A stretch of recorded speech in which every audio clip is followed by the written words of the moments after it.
Pour l'exercice de la fente arrière, aussi appelé backward lunge, la position de départ, pied, largeur du pubis, groupé devant, avec le buste légèrement relevé et le regard à l'horizon, ainsi que notre ficelle qui nous allonge pour engager les muscles profonds de notre posture.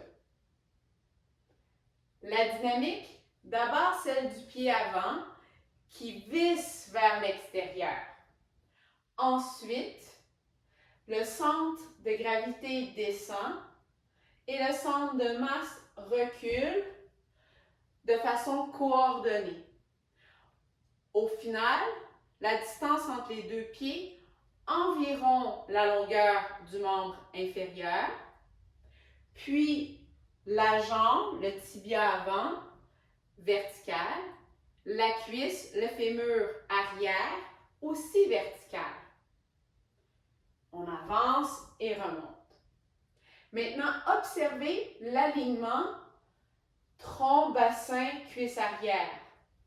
On doit coordonner de telle sorte à ce que le tronc et le bassin soient en prolongement et qu'au final, le tronc, le bassin soient aussi alignés.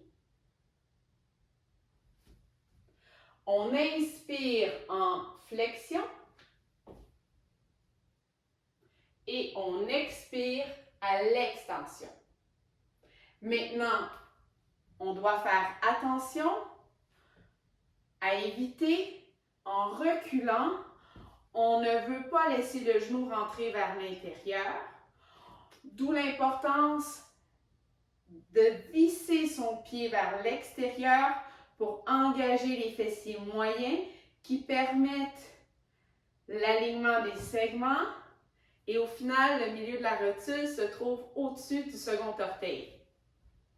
Aussi à éviter, avancer son centre de masse, d'abord pour protéger son genou, mais aussi parce que l'exercice demande la flexion du genou arrière.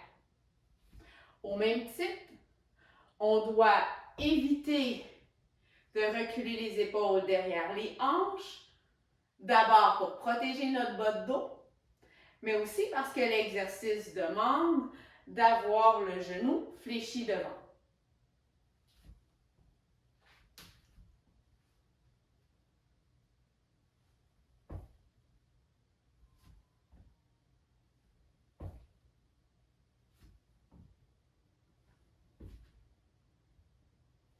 Et voilà, bonne pratique!